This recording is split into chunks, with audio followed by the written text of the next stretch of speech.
T'as vu ce sapin? Il est toujours là, hein. Aujourd'hui, on parle des RPE.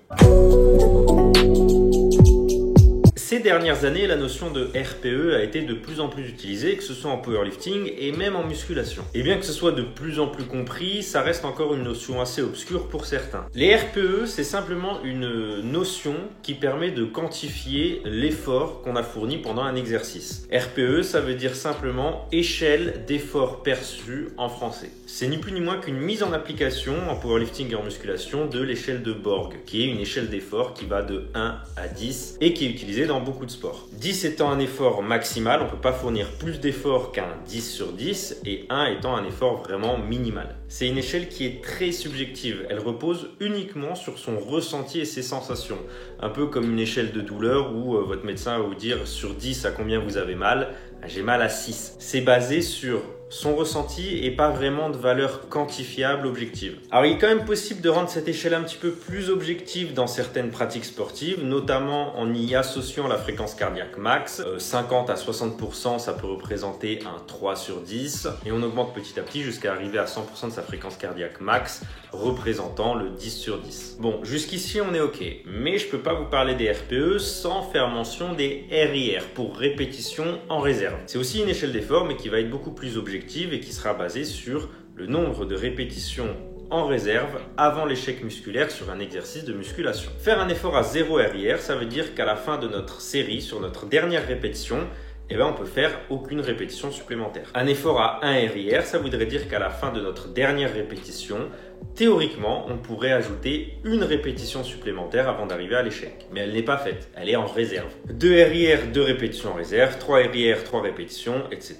Vous avez compris. Les RIR sont un moyen de quantifier son effort, sa progression, et aussi de programmer en le faisant évoluer tout au long de sa prépa. Généralement, on ne va pas au-delà de 3 répétitions en réserve parce que c'est super dur à déterminer. Déjà que c'est difficile de savoir si on est à 0 ou une répétition en réserve, alors je vous laisse imaginer s'il faut déterminer si on est à 3, 4, 5, 6 répétitions en réserve avant l'échec. Et puis surtout, les RIR étant utilisés en musculation et dans un objectif de renforcement d'hypertrophie musculaire, on sait que l'hypertrophie musculaire est conditionnée à la surcharge progressive et à la proximité de l'échec. Aller au-delà de 3 répétitions en réserve ne permettrait pas autant d'adaptation que si on est sur du 1 voire du 0 RIR. C'est donc une échelle d'effort stricte. Soit on a 0 rep en réserve, soit 1, soit 2, soit 3. Ça fait pas appel à de la sensation, à de l'émotion ou même à de la technique parce que généralement, quand on va utiliser les RIR, c'est en musculation, donc sur des exercices où on veut que le facteur limitant soit uniquement le muscle et pas la technique, pas le gainage, pas le cardio. Ça implique de se connaître correctement et d'avoir un petit peu d'expérience avec la proximité de l'échec.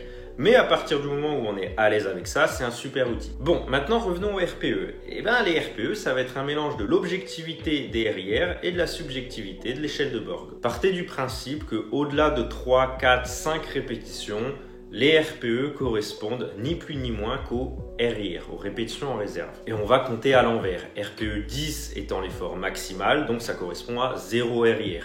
RPE 9, une répétition en réserve. RPE 8, 2 répétitions en réserve. RPE 7, 3 répétitions en réserve. RPE 6, 4. RPE 5, 5.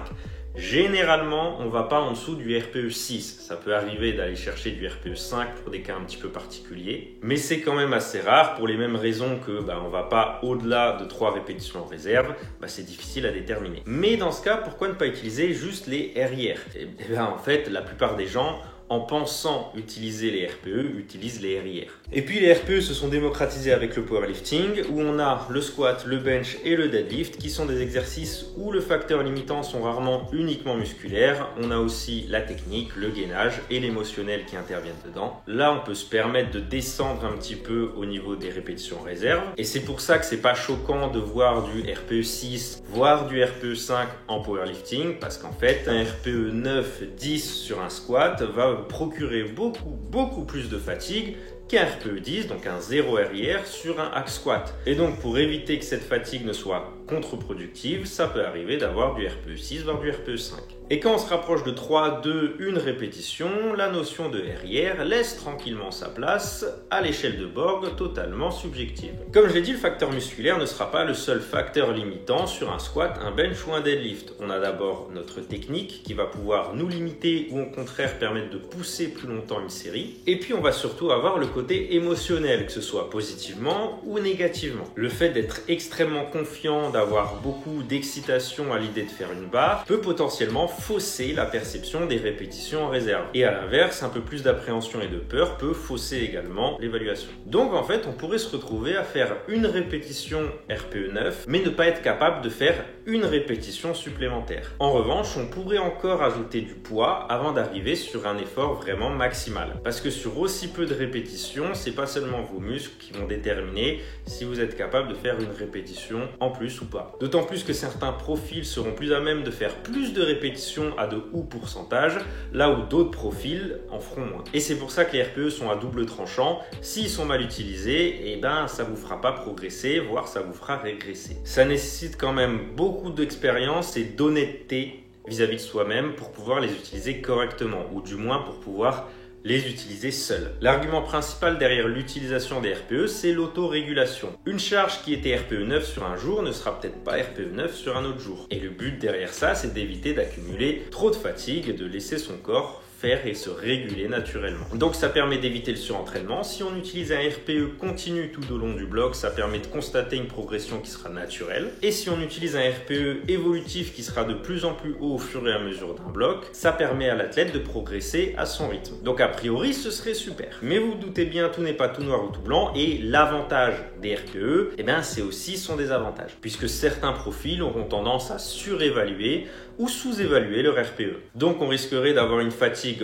beaucoup trop élevée ou au contraire une fatigue beaucoup trop basse. Donc c'est pas optimal pour la progression. Mais pour pallier ce problème, il existe plusieurs solutions. La première solution, c'est d'associer un RPE à une fourchette de charge. Une répétition RPE 8, ça pourrait correspondre, en fonction de la prépa et de la personne, à une fourchette entre 87 et 93% de son max. Parce que même si ça permet l'autorégulation et que on s'adapte à sa forme du jour, il y a quand même une certaine constance dans les RPE. Ça va quand même être rare de voir un RPE 8, je sais pas, à 200 kg au deadlift, se transformer à 150 kg 2 semaines après. Donc ajouter une fourchette de charge au RPE, ça permet de maintenir l'élan de progression tout en permettant à l'athlète d'avoir de l'autorégulation en fonction de sa forme. S'il est en très grande forme, il est sur la fourchette haute, et s'il est en moins bonne forme, il est sur la fourchette basse. La deuxième solution, ça va surtout s'appliquer quand on aura plusieurs séries à faire. Pour ça, on va utiliser les RPE cap ou les RPE moyens. Un RPE cap, c'est ni plus ni moins qu'un RPE qu'on ne devra pas dépasser au fur et à mesure des séries. Sous-entendu, c'est ok si on est un petit peu en dessous. C'est quand même important de préciser que dans ce genre de situation,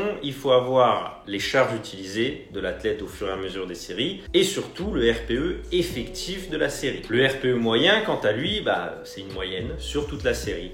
Je veux sur mon 4x4 une moyenne de RPE 8. Ça veut dire que c'est pas grave si on fait une série un petit peu au-dessus et une série un petit peu en dessous. Du moment qu'on s'y retrouve sur la moyenne, ça permet là aussi de réguler la fatigue. Enfin, la troisième solution, c'est d'utiliser un tracker de vitesse. C'est la solution la plus coûteuse, encore que, comparé à il y a 5 ans, c'est quand même plus accessible. En analysant la vitesse de ces mouvements et en y associant RPE, on arrive à avoir une charte de RPE en fonction de la vitesse. Et du coup, ça permet d'être beaucoup plus précis et objectif sur les RPE. On va pouvoir se dire qu'à telle vitesse, je sais que c'est un RPE 6, à telle vitesse, je sais que c'est un RPE 9 par exemple. Ça demande un petit peu plus de temps parce qu'il faut récolter suffisamment de données et ça demande surtout autant d'implication sur chacune de ces répétitions. Parce que oui, si votre dernière barre d'échauffement est faite sans grande conviction, il se peut qu'elle soit plus lente que votre top 7. Et dans ce cas, ça risque de fausser un petit peu les données.